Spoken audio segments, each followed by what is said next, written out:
what is up, my guys and girls? Let's so I'm a longtime 240sx owner since like 2003.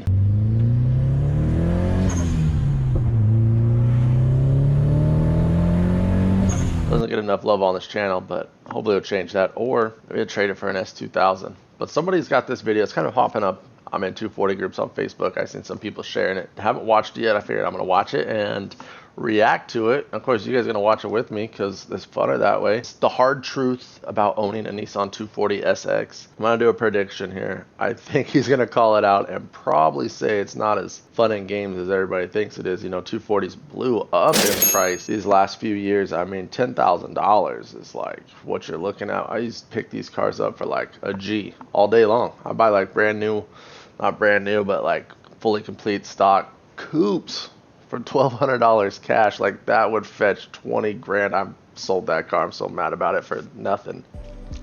All right, so here's Bring a Trailer, and this is what I'm talking about with these 240s blowing up.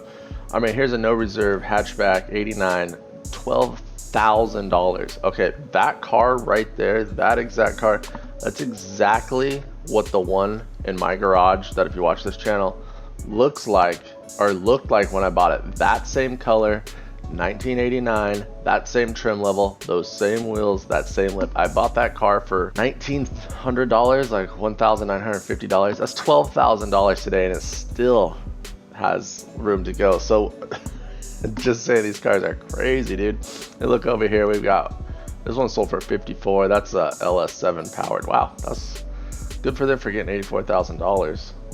Right there, that was like the highest beforehand. I remember this guy wrecked this car right after he bought it, but it was $32,000 for that 95 speed. And what was that? That's August 24th, 2020. So you can see like these popped up before. Over here we've got this one for 13,000. That's a 96. And then look over here, we've got 4 grand in 2016. I guess that's kind of back there, but you get my point. Like there, you can see there's a lot more sales over here. And like the 2020 time is when it popped, you know, it started going crazy. This is a stock 240sx 95 speed. That's the single overhead cam. So $32,000. They're popping up. I think this guy's gonna call them out. It's getting a lot of views on YouTube. So let's check it out. Let's check it out. So the hard truth about owning a 240sx, he's either, I mean, he's got to call it out. That's controversy gets views, right? So let's check it out, see what he's got to say. Hi, I'm Netgear57 with Collector Car Feed, and this is the cold, hard truth of buying a 240sx. I'm not going to sugarcoat it for you. 90% of the cars you see are not worth buying. Maybe even 95%. They're pieces of shit. I will agree with him that. Look on Facebook Marketplace all the time at cars. Kind of stopped looking at 240s because they got expensive and they're just destroyed, tore apart, missing stuff. Like to go track all this stuff down, I've been talking about this for a while to some of my friends, to go track all this stuff down. Like let's just say you get a wore out 240, just pay, oh my god, $7,000 for it or something.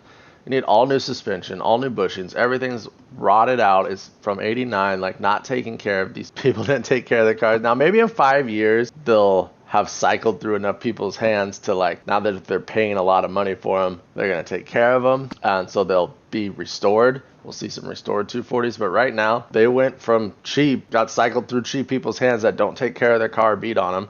Now the price went up. Now those same cars, people are selling them at a profit. It's just like the housing market, dude. Right now you buy a house, hasn't been upkeeped and you're paying top dollar for it. It's the same with these cars. It's like the same with these cars. Like just getting people that didn't take care of their stuff. Now there's a value on it, so they sell it. Now you have to take care of it. You have to fix it. So not only like you got to replace all the suspension, all the bushings. I mean, you got the single jingle if it's 89 or 90 K24E single overhead cam engine, or you get the dual overhead cam engine on 91 to 96, which is better. But like, what are you restoring this car to that, or do you want to put a freaking 2J SR20 LS, like whatever engine you want to put, because that's kind of what makes these cars, is they're so swappable. And then those have went astronomical. Back in the day, I used to get like SR20. I got full SR20 swap for like, oh, how much was it? Like under $2,000. I can't even remember how much exactly it was. 1,500 bucks. Now SR20 swaps are $6,500. 2JZs, real 2JZs are 10 grand.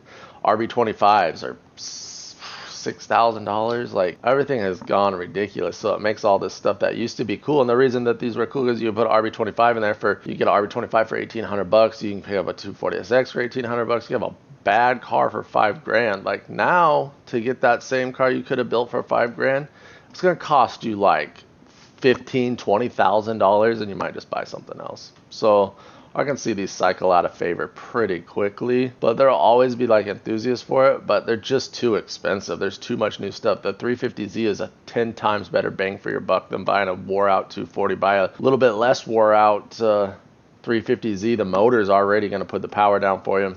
It's drift ready. It's whatever, dude. It's good. Like, watched, and they blew so much sunshine up your ass that you've been shitting rainbows for a week. Well, guess what, ass? I'm here to give you a dose of reality. If you're 16, 20, 21, 22, 23 years old, you've never had a 240 in your life, it's going to be the absolute worst car purchase you will ever make in your life. Now, I know I'm going to make a whole lot of people angry with this. I don't think it makes sense. Like, yeah, for sure, dude. Especially these young kids that want it, dude. Even 350s are getting like pretty wore out now. They've cycled through too many people's hands, not enough maintenance done on them. This car's even worse for that. Way worse for that. This is like probably one of the worst cars for that. If you do buy one and you think you're gonna have a sunshine, like, you better straight up have $20,000. But a lot of you motherfuckers have never lurked, and it shows. You have to lurk. If you're serious about buying one of these cars, you're gonna do the research. You have to do your due diligence and find out everything you can about these cars to stop yourself from making a wrong purchase, an incorrect decision, something that's gonna sit in a driveway and not do anything for the rest of its life. Which I see those around it. Yeah, lack of experience. Not good project car, but not a good it used to be a good project car. Like, you're just late to the party. You're gonna have some dollar bills in the bank to get one of these now. It's just not there like it used to be. Buy a 350Z. Lack of experience is the main reason why dudes that join the army buy V6 Challengers and marry a stripper. They don't know any better. And that's why kids go out and buy Shell 240s that are never gonna run again and think, oh, I'm f***ing the next Drift King. All right, next, let's talk about community burnout. The 240sx community. Oh, here we go, boys.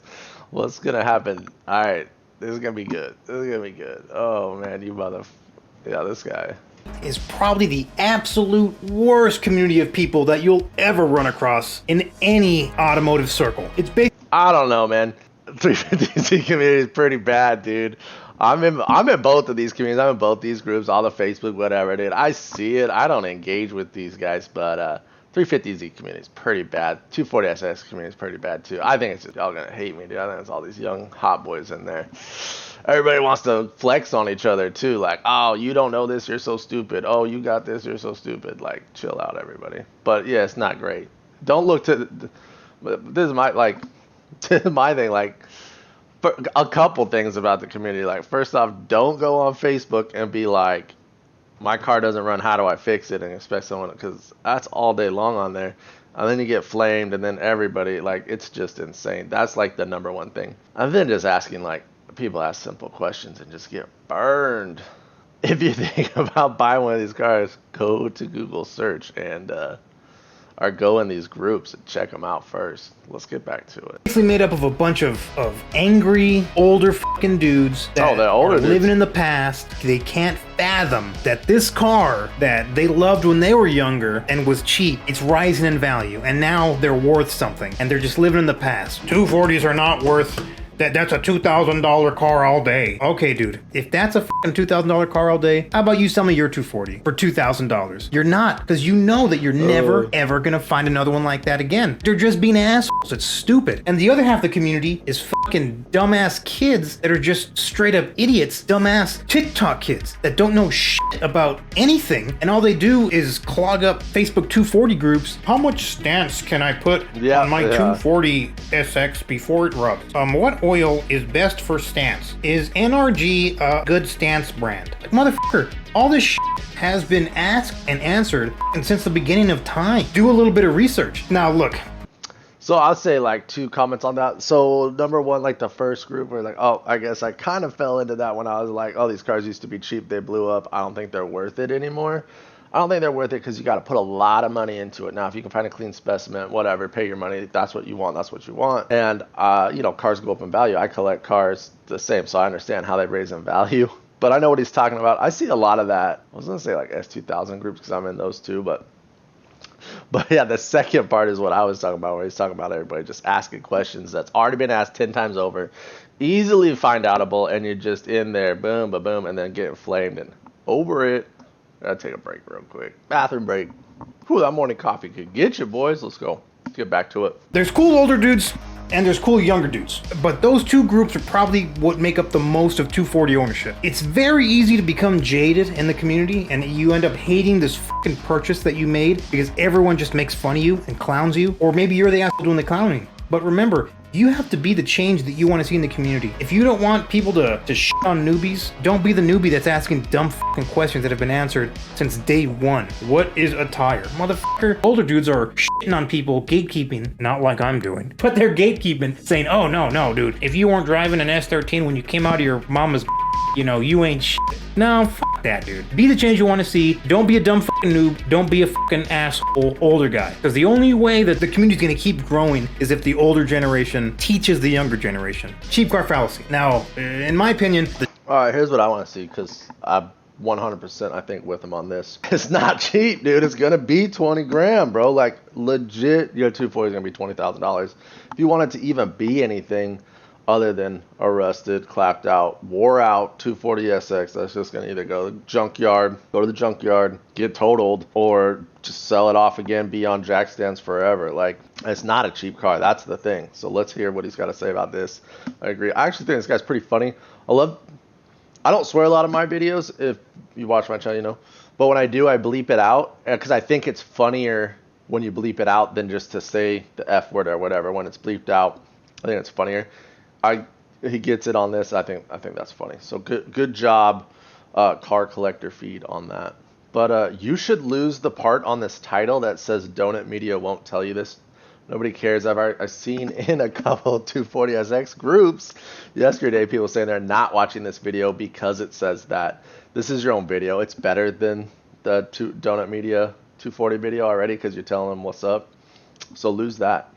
The cheap car fallacy, that's probably what most new 240 owners are going to fall into. Especially if you're a kid, you don't have a lot of money. The cheap car fallacy is basically this idea that, oh, you know, I can't afford a nice S13. I'll never, oh God, they're so expensive now. You know, $10,000, $12,000, $14,000. Hell, you watch this in a year from now, it might be even $15,000, $20,000. But anyway, they think, oh, I can't afford that. I can't afford a nice one. Oh, but look, hey, $2,000 for a shell, no interior, completely stripped. Oh, I can put anything I want in it. That's a deal. I can get that and build it. Wrong, motherfucker. Buying a hacked piece of shit, garbage 240 is the worst decision you can make. Well, I take that back. They're making garbage, trash, wide body with a fucking vent Sylvia fenders. Those do not look good. Don't buy them. And then especially with the interior, a lot of the cars you see, they're completely metal on the inside, nothing in there. Because back in 2008, some fucking racer realized that the 7 pounds of interior plastic inside, that's what was holding his car back. Oh, that's the thing that was keeping him from running 10.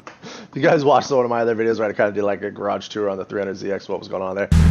All these boxes up there, that's like all 240SX parts. Z32 stuff, that shelf is all Z32 stuff, Z32 stuff, Z32 stuff, Z32 stuff, 240 stuff. I had all those boxes of car parts that are above. That's freaking 240 interior that I've kept because I know if I get one of these, it's going to be all tore up and you're going to need it. It's hard to find. Absolutely. Dude, this guy knows what's up. It's hilarious that he's in tune with it. Ends in the quarter mile, his interior plastic. Now, because this really isn't something that... Let me eat this real quick. Sorry. That's like new Twix with the salt on it. Freaking good, dude. See salt Twix.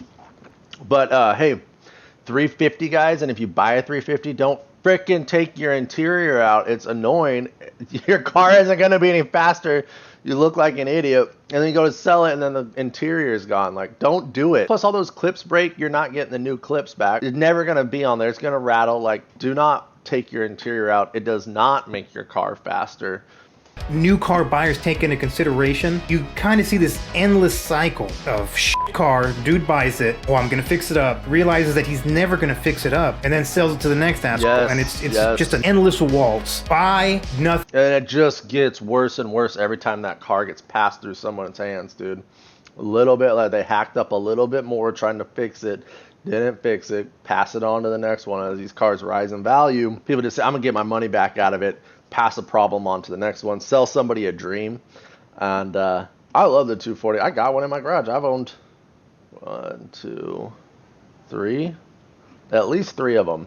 And I was going to buy another one, but I just don't think it's going to probably be in the cards long term because it's just not worth it anymore. Thing sell. The 3 beats beating over and over for eternity. Buying a cheap car will almost always cost you more money in the long run. Now, I'm not saying that it's impossible, but for a new buyer, it's extremely unlikely. To get a piece of shit 240 back on the road, you need to know these cars inside and out. You have to know how to work on them. You got to know how to weld, and you got to have a fucking stash of a bunch of parts that you've been stacking for years to get something from shell to street and do it in a manner that won't cost you more than just buying a good streetable car in the first place. The work on them part. These are a really good project car. They're easy to work on. They really are. There's a lot of room in the engine bay. There's a lot of room for everything. It's fairly simple, and it is OBD1, so I mean, not as much emission stuff to tangle you all up, a bunch of extra stuff on there. So it is a good project car. I learned a lot on this car. When I bought my 240, I had it for years. I worked on it. I've taken every bolt off of my car and put it back, replaced like everything, painted. I mean, this is the first car I completely painted. So, well, technically, first car I completely painted all by myself. Let's put it that way. It is a good project car, good car to work on, but it ain't going to be a good daily car. It ain't going to be like your good first car. You are going to have space, garage space, money to buy all the parts and throw money at it to get it back together. And time, man. I'm older.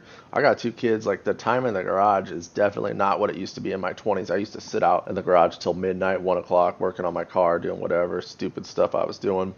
It just don't happen anymore as you get older. Time changes and priorities change. So just know those 3 factors, but it is a good project car. It's a good car to work on. It's a good car to learn how to work on. But so as every year, as every day goes on, the cars, the bottom barrel 240s that are worse, they're going to dwindle. They're going to go down. They're going to continue to get worse. And the nice 240s that are worth money, that are restored, that are actually what you want your 240 to be, they're going to get more expensive.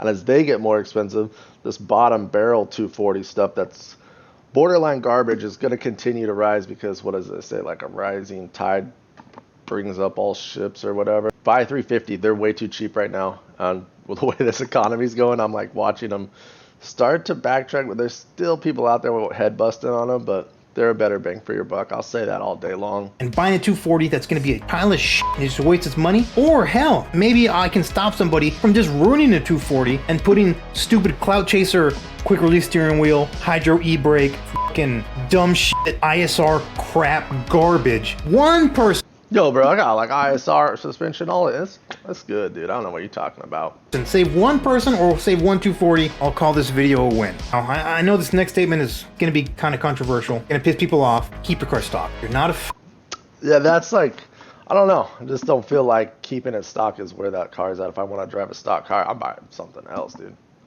Drifter, so just stop. Get some help. Leave the car alone and just enjoy it as it is. Because y'all are going to be... That's like definitely, I don't know, I just feel like that if everybody wanted to keep this car stock, it would not be what it is today. Nobody would care that it is a 240. Nobody wants a stock 240. I just don't feel like that's what it's at, dude. Some 14-inch wheels and really high suspension with a KA24E in it. Like, come on, is the SR20 stock or not? Because that's like an OEM motor, but I don't know. Keeping it stock doesn't seem like what a 240 is meant to be. All right. So, I mean, I agree with most of that video. The stock thing, sorry, don't agree with that. The stop buying shells if you're living in a dream. If you plan on spending $20,000, absolutely. That's what you're going to be spending on that, and you better know what you're buying. Other than that, anybody want to trade me an S2000 for my 240? It's heavily modified, SR20. S15 front end, wide body kit. It's got all of that, dude. It's literally like everything. All right, that's all I got on this one. I'll link up to this guy's video. You can watch the whole thing without me talking the whole time. Pretty good video. We'll see what else comes out their way. And until next time, peace. Let me know down below, what do you got? You got a 240? You had a 240? What do you think? Stock versus not, you know, modified versus stock. Not just like in yours, but I think that's like what makes the 240, what do I want to say? That's what makes the 240 enticing is the modifications. I don't know. That's my thoughts. Maybe like a really clean S13 Sylvia coupe stock with like a little lip kit, but whatever. That was my first heavily modified car, 240sx. Let me know in the comments below what you guys think. Go watch this video, give them a thumbs up. It's pretty close to oh, he's already got 1,000 subscribers. Hit him up, check out some other content. Subscribe to my channel, dude. You watching this video, do me a favor. Hit like on this and subscribe to this. We're going to do some more stuff. Buy a 350 if you need a better, reliable car that's not all tore up yet. Peace. Yeah.